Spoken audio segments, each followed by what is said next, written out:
Welcome to A.U.M. I'm your host, Callie Fedosinko of Callie Collective, a digital marketing agency designed to build relationships between financial advisors and their target audience through data-driven content, websites, and advertising.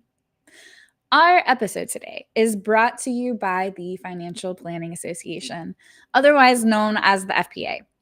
FPA is a great resource center providing education, support, and networking opportunities for financial advisors like you. And if you've been watching, you know that they have a national conference coming up in September where you can meet me in real life in the vendor hall. In fact, I will have our newest edition of our digital marketing manual book, and where we'll also have little Kevin Bacons, who I haven't made their glasses yet, but you can come by our booth and you can get one if you sign up as a Savvy Advisor. So make sure that you are going to the FPA National Conference. Okay, today's episode. If your target audience is entrepreneurs or high-level suite from specific industries, then LinkedIn is the platform you should be on. But how can you set yourself up for success? In this episode, we're talking with Chris Hughes about how you can leverage LinkedIn. So please help me in welcoming Chris to Ask Us Marketing. Hi, Callie. Thank you. I'm doing good. How are you? Great. Awesome. Also, for our guests, if you're watching as we're going, you can ask questions in the comments and we will see them on our side. Chris, I'm just going to jump right in and talk about my pet peeve, right? Sure. The freaking long blog-like post. In fact, I saw one this morning that everyone is doing now because LinkedIn changed their algorithm, and I hate it. I mean, does anyone read them? Because I don't. In fact, I even if I see one sentence and it's like, read more, and I click on it, and then it goes, and I'm like, oh, are you kidding me? Do you have any experience with it? I mean, is it working? Is it worth the time? Yeah, I think it's overkill in a lot of instances. I think about it in the same way I think about websites. Often kind of think about that 1-minute test on a website. Like the first minute you spend should kind of tell you what you need to know, what the company does, how they help you. And that's really hard to do. He calls it the grunt test. Right. I mean, if you've got those walls of text, regardless of the post type, if it's social or if it's on a website, I feel like you're making people work too hard and there's just too much friction. Yeah. The more friction you introduce, the more likely people are to bail. Right. So it just comes down to that for me. I agree. It drives me crazy. It's a blog, basically. And that's not why I go on social media. Yeah. What about hashtags? Because I still use them. And I use them for my clients. And I can see that there's still clearly a role because LinkedIn will ask you when you're making a company page, what are your company hashtags? But I mean, I'm never searching for hashtags. Yeah. How is LinkedIn using hashtags? Yeah, my understanding is they're really not indexing content within the hashtags as much as they were. I used to use them really to actually search, to go into hashtag feeds and do commenting that way, especially for my ideal clients. In the past, I worked with coaches and I've worked with different types of people. So I would actively go into those hashtag feeds and look for new content to comment on. Yeah. But they're not really curating those anymore. Right. As far as I can tell. So I think there's still some use that's happening, but it's not really what it used to be. I don't use them on my content anymore, and I don't for my ghostwriting clients. And it's just a preference. Have you noticed increase or decrease or any kind of movement? And not really. Right. No. Well, that's good to know. I know they're still attached to creator mode and stuff like that, where it asks you, right. which ones you want to use when you set that up, but. Yeah, I don't know. It's really kind of hard to tell for different things for different people, and like LinkedIn tends to be, you just kind of have to experiment for yourself and figure out what works for you. Yeah, right. Take it from there. So that's what I've had conversations with people about some things that work for me are not going to work for you, and vice Yeah. versa. Like Right. email newsletters, I found that with my newsletters, it makes sense to have more than one topic in a newsletter. And some people are like, no, you just focus on one thing in each Right. email. Right. But I saw a significant change in how many people were visiting my website when I did multiple topics. Well, that's great. Yeah. Experimentation's the name of the game. That's the way it is, no Yep. matter what you're working on. So. Absolutely. Um, so we've really seen a shift in the last few months of LinkedIn highlighting videos and personal photos Mm-hmm. so much that I've seen quite a few people post a personal photo that like has nothing to do with the caption, like in an attempt to fool the algorithm. So, oh, see, my dog just woofed. I don't know if anyone could hear that, but she has opinions too. So personally, I think posting a picture that has nothing to do with your content is not a great idea. Maybe you'll Mm-hmm. get some engagement on the front end, but it's not going to be consistent or sustainable because you're going to annoy people and lose that trust. Right. What about you? What have you found is working or that you do with your clients? Yeah, mixture. I think those types of personal pictures are fine as long as they are kind of a prompt for a story. Mm-hmm. Especially if you can like tell a story that explains a lesson from your personal experience or something that you've encountered, like a win or a failure, or something you experimented with that worked, and that picture has some kind of relevance to that. It doesn't have to be Right. directly relevant. I mean, as long as there's some, it's teeing up something there. But I mean, just sharing pictures to share them, and then the post is completely unrelated or doesn't have anything to do with something you're trying to, kind of help your audience learn or help your community learn about. I think that's pretty empty. I mean, you can game the algorithm that way if you want. I see people do it every single day, and that's fine. But And well, I ultimately, also feel you're like, not gonna build trust that way. You're not gonna yeah. build deep relationships that way. And anytime someone's trying to fool an algorithm, they just redo the algorithm. Well, yeah, it's gonna change You again. know? Like that's why Google's always updating theirs. And then people are like, oh, are Right. you doing this newest trick?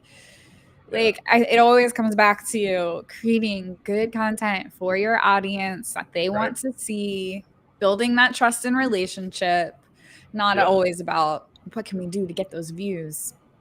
Yeah, and ultimately, like impressions are have changed so much. Like my post used to get 2-3 thousand impressions. Now I'm lucky to get 1,000. But Mm-hmm.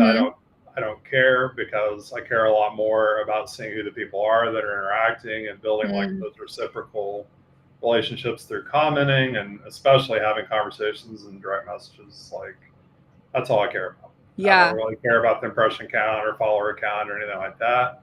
Yeah. You can chase that stuff, but in the end, those vanity metrics are not going to win you business. It's relationships Right. going to win you business. So you So just mentioned you care more about the direct messages. How are you going from posting content to messaging? Are you the one yeah, who's initiating the conversation or a somebody lot of like, "Oh, hey, times. loved that content you did." Like, what does that look like? Yeah, and it also I think about my email outreach as Mhm, a kind of a lever for this as well. So I do some cold outreach, mhm. especially to we are talking about.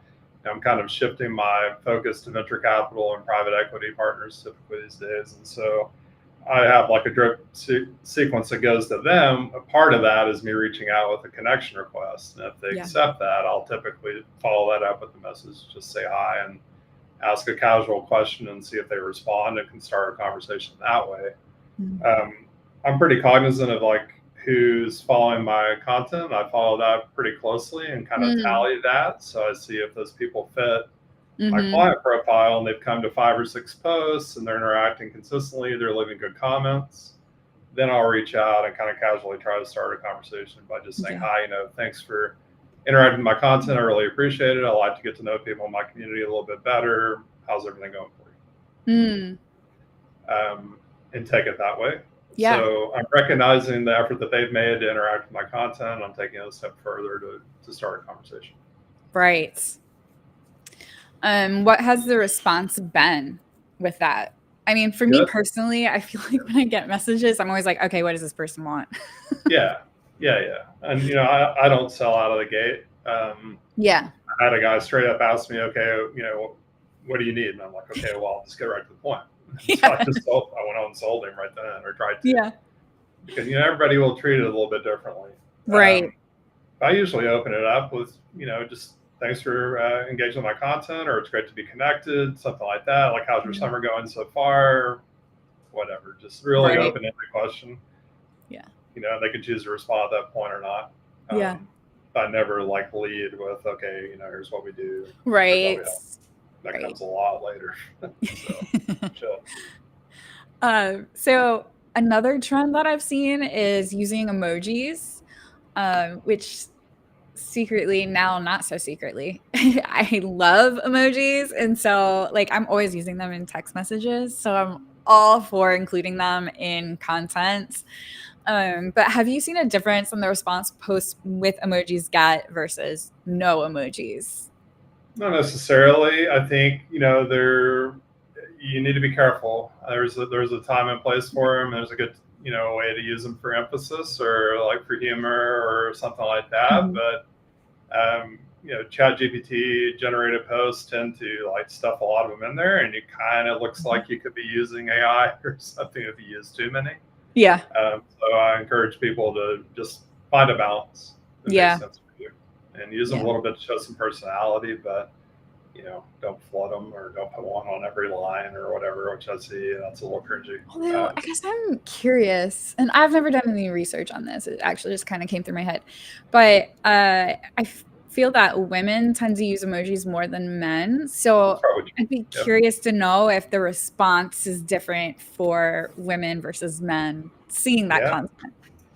very well could be. Yeah. Yeah. Which I'm not even sure how I would research that. So speaking of the direct message, my other pet peeve is the pitch slap. Oh, of course. Yeah. You just come out the gate with that. Hey, Yeah. like you were saying, you never start with No. that. What's the worst one that you've seen?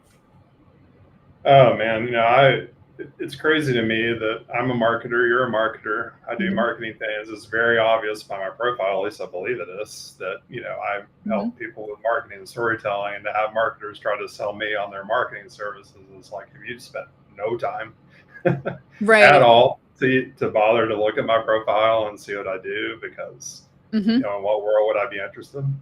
You know, Yeah. um, and I beyond think that, I think the ones that annoy me the yeah. most are just the lead generation pitches. I get Mm, two a hmm. day probably from all these hundreds and hundreds of lead gen companies. And it's just like, guys, find a better way to market yourself. It can't be That's how working. they get the I mean, leads. yeah, sure. I mean, Actually, yeah, I've it's pretty staggering, I've had a So similar experience where financial advisors will send me their pitch, which really cracks me up because I'm like, you literally didn't even read like the headline yeah, under my name. yeah. I mean, it's Not just like looking for that bare minimum effort when that yeah, is not there. I mean, it's like, what are you expecting? right. Have you had any experiences or I don't know, with using AI? Have you used it in writing content or maybe with messaging people? And have you had any good responses?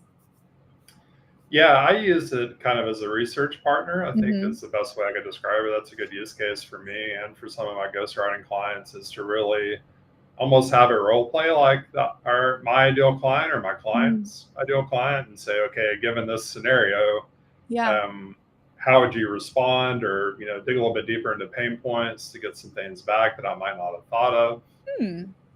In some instances, I may have it like generate some high level content topics. Like, I'm thinking about kicking off a YouTube channel, for example, Hmm. and so I'm having it like just give me a lot of topics. Like, here's a format, give me 70 topics, and I just take what I get and Yeah. kind of evaluate those, and see what's why. Most of it's bad, but Yeah. um, I think And then there are use cases. Yeah, I mean, it's are you using those topics to record videos?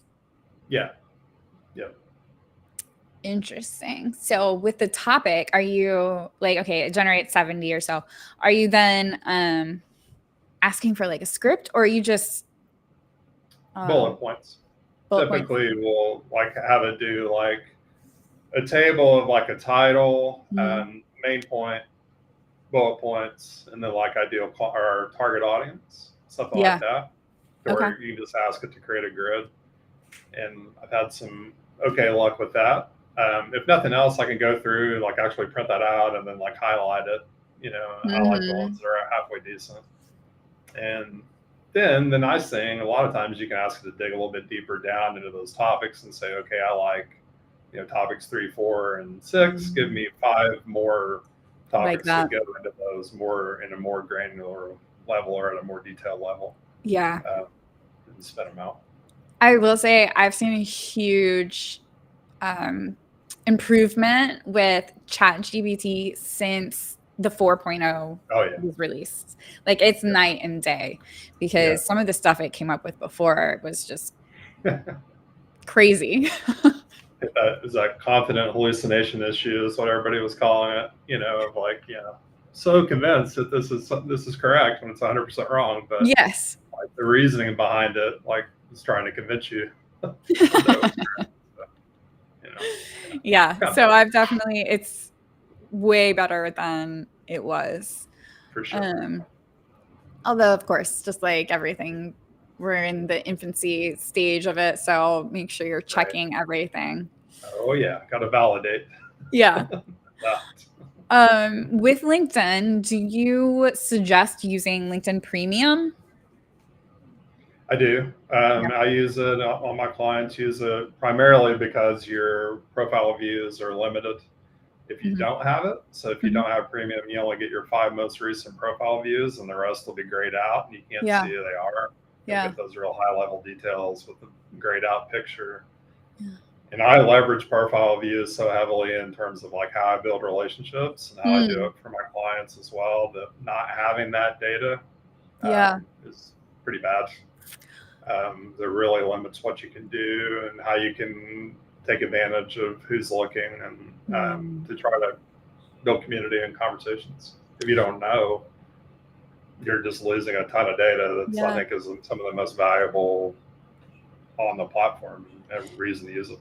Do you suggest a certain level? Because I know that there's like different premium levels, or at least Yeah, there was last time I looked into it. yeah, yeah. I use, like, I think it's the business level, which includes full profile views, Mhm. certain number of email messages every month. Mhm. Kind of the way the email messages work within that is if you send something to somebody you're not like first connections with and they respond, you Mhm. keep a credit.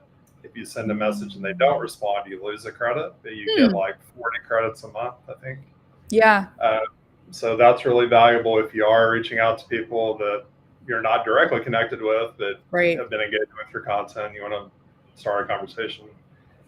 I think the next level beyond that is with Sales Navigator. And that's really, I think Sales Navigator is a good tool. I've played with it a little bit, but I haven't really used it to an extent. Some people do. I think that's the one I'm thinking of.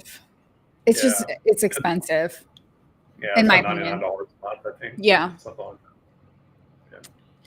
Yeah. And with And that that, the adds thing up is fast. nice is that you can really segment your list to see like who's been active in the last 60 days. So like if Mhm. your people in your ideal client profile have been posting, you can see that. Yeah. They don't have that feature within kind of the native stuff on LinkedIn. So it's one thing that they paywall is to see like Mhm.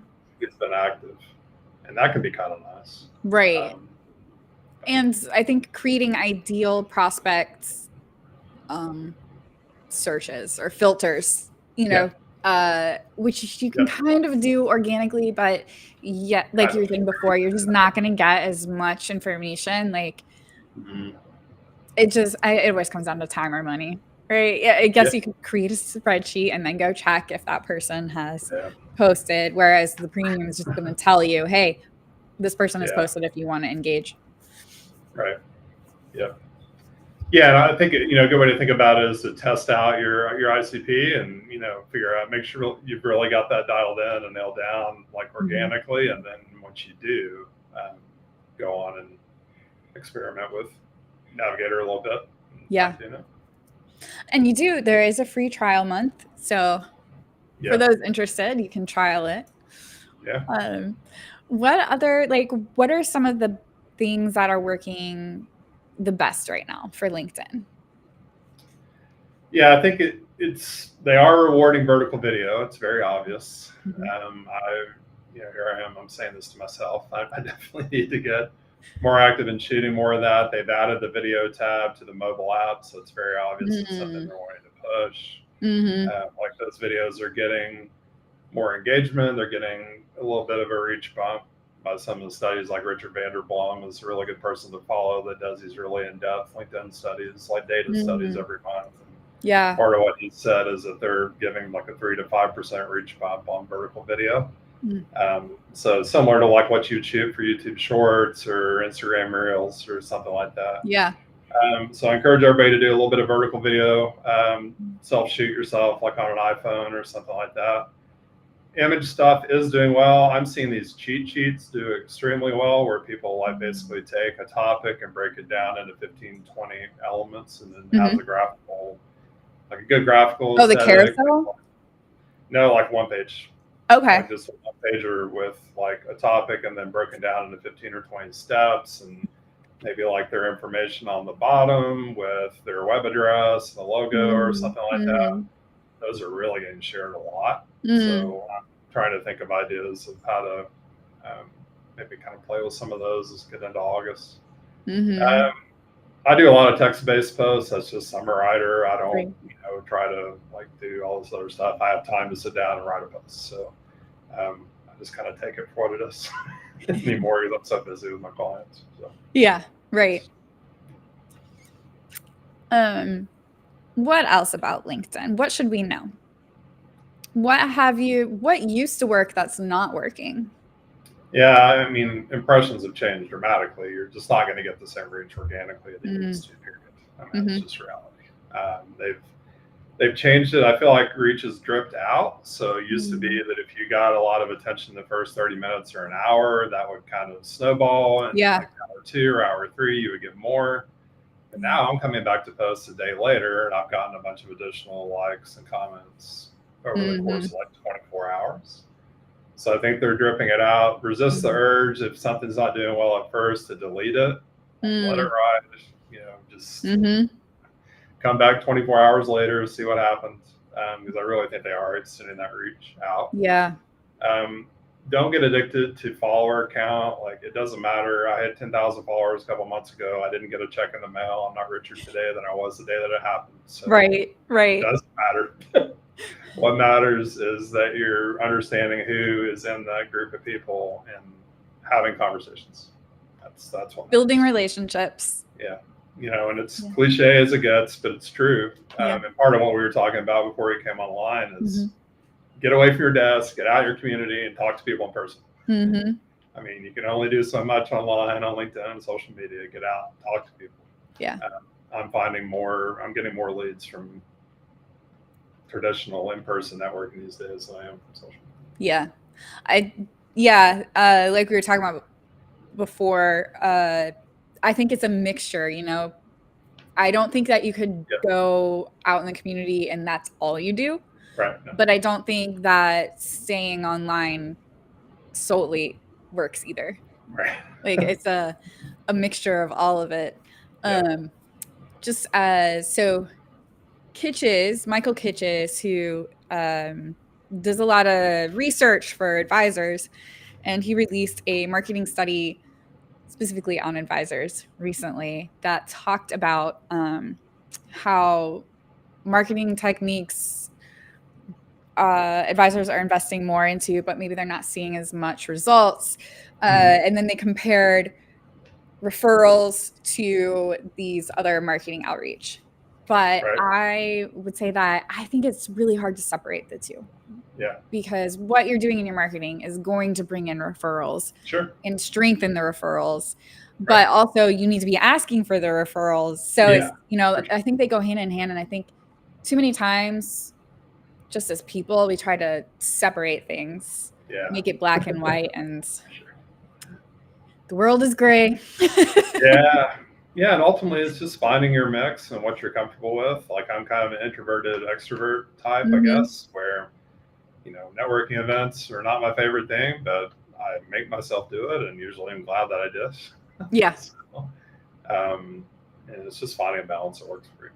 Yep. Everybody's a Absolutely. little bit different. Different things Yeah. work for different people. So. Yeah. As we're coming to a close here, what would you say is one thing that somebody should do today to increase their LinkedIn game? Yeah, comment. I know, again, it's cliche, but like so many people just post and leave, post and ghost. It's the last thing you want to do. Spend Yeah. more time commenting than you do creating your content. Mm. Content's important, but Mhm. commenting and kind of lifting other people up is more important. I Mm. have a call later today. It's a potential ghostwriting client that Mhm. came from somebody I got to know 2 years ago. And Mm. that's the kind of stuff that comes back out of the woodwork when you're really Mhm. actively supporting other people and lifting other people up. Yeah.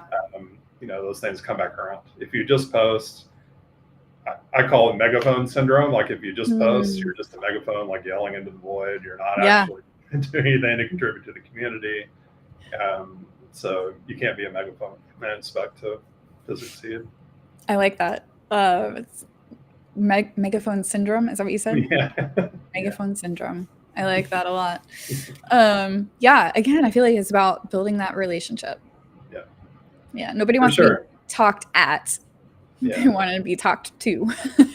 Right, and also the difference between we stories and you stories I think is really Mm. big. Like, stop selling Mhm. features and benefits. I mean, there is a time to sell what you Mhm. do and the intricacies of that. The vast majority of what you talk about needs to be about the transformation that you lead your client through, Mhm. and what that means for them. Because That's what we talked about in our last episode about sales. I mean, we're all doing the same thing to different Right. degrees, and no one cares how great you are. They care about how you're going to make their life better Yep. or solve their problem. That's it. The outcome. They only care about that. Yeah, absolutely. Awesome. Thank you so much for your time. You're And welcome. yeah, we'll be looking for comments from Chris. All right. Thank you, Chris. Thanks, Kyle. Oh, hey, audience. How is your marketing doing? Did you know that we have a quiz and you can find out if it's savvy or sorry? Well, we do. And you just have to scan one of these QR codes. And then join us next week as we are talking to Jesse Kramer about the success that he's seen from his podcast. So he'll be telling us what he did and the results that he's seen. So as always, join us at noon Central on Monday. Until then.